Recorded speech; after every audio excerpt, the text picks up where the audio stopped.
वज़ीर आला सिंध सैयद मुराद अली शाह ने कहा है कि भारत अंदरूनी मामलात की वजह से इंतशार फैला रहा है। भारतीय जारहियत के खिलाफ अपोजिशन हुकूमत के साथ है। पाकिस्तान ने हमेशा अमन और बेहतर ताल्लुकात की बात की है। किसी भी किस्म की सूरत हाल से निपटने के लिए मुकम्मल तौर पर तैयार है।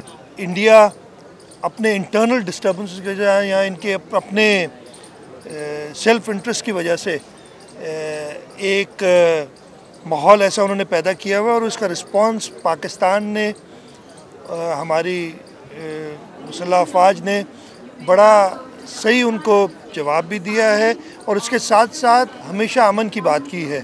और उसकी हमारी कामयाबी की एक मेन वजह, और मैंने असम्बली में भी यही कहा था, वो ये है कि हमारी पूरी कौम, हर पॉलिटिकल पार्टी मुत्तहद है और इस बात में हम सब इकट्ठे हैं। जबकि इंडिया के अंदर आपने देखा होगा कि उनकी तो सारी पॉलिटिकल पार्टीज़ उनकी जो हुकूमत है उनके ख़िलाफ़ बात कर रही है। मेरी यही बात सजेशन रहेगी कि हम इस वक्त में ख़ास तौर पे सब मुत्तहद रहें। इन ख्यालात का इजहार उन्होंने कराची में मुनक्किदा लिटरेचर फेस्टिवल में मीडिया से गुफ्तगू करते हुए किया।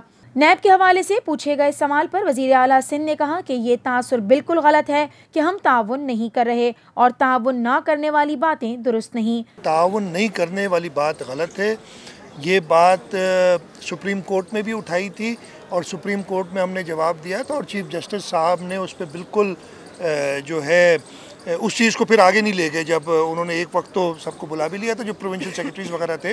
ताउन करने वाली बात गलत है। जो भी इंफॉर्मेशन चाहिए कानून के मुताबिक जो भी चीज़ है हम पूरा ताउन करने के लिए तैयार हैं और ऐसी कोई बात नहीं। दूसरी बात जो आपने कही बात, बिल्कुल मैंने ये सुना था कि आगा साहब के लिए नैब ने कहा था कि जी वो असेंबली में होते हैं और थोड़ा अफसोस की बात ज़रूर थी, इसलिए कि ख़ास तौर पे इस वक्त में जब हम असेंबली का सेशन चला रहे थे, असेंबली के अंदर एक करारदाद डिस्कस हो रही थी जो कि इंडियन एग्रेशन के हवाले से थी और उस वक्त स्पीकर सिंध असेंबली का प्रेजाइड करना असेंबली में होना ज़रूरी था। मेरा ख्याल ये थोड़ी सी नामुनासिब बात थी। 2 साल कबल PSL का एक मैच मांगा था, अब तो सारे मैचेस कराची आ रहे हैं। इसमें मैं ताउन चाहूँगा हर एक शख्स से कराची के।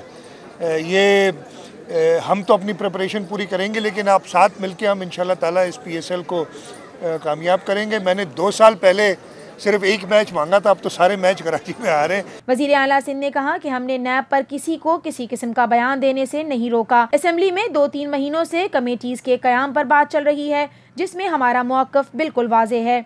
पब्लिक अकाउंट्स कमेटी की बहुत बातें हुई हैं। मेरा बहुत सिंपल जवाब है, पब्लिक अकाउंट्स कमेटी 2008 में पहली बार अपोजिशन को दी गई थी और वो दी गई थी जो कि अपोजिशन भी कहती है चार्टर ऑफ डेमोक्रेसी के हवाले से।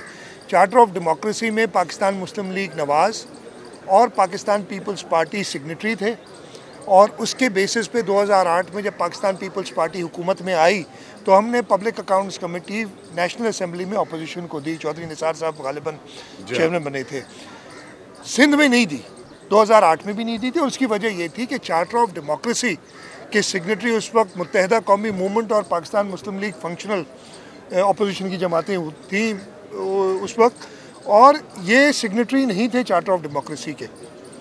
नेशनल असेंबली में अब तो 2008 में हो गया, 2013 में हो गया, एक प्रेसिडेंस कायम हो गया, एक ट्रेडिशन बन गया। ट्रेडिशन पे भी चलती है हमारी असेंबलीज, इसलिए इस दफ़े भी उन्होंने दी है। हमारे यहाँ नया ट्रेडिशन है और मैंने तो बड़ा खुला कहा है कि you have to take this as a package. Charter of democracy में बहुत चीज़ें हैं।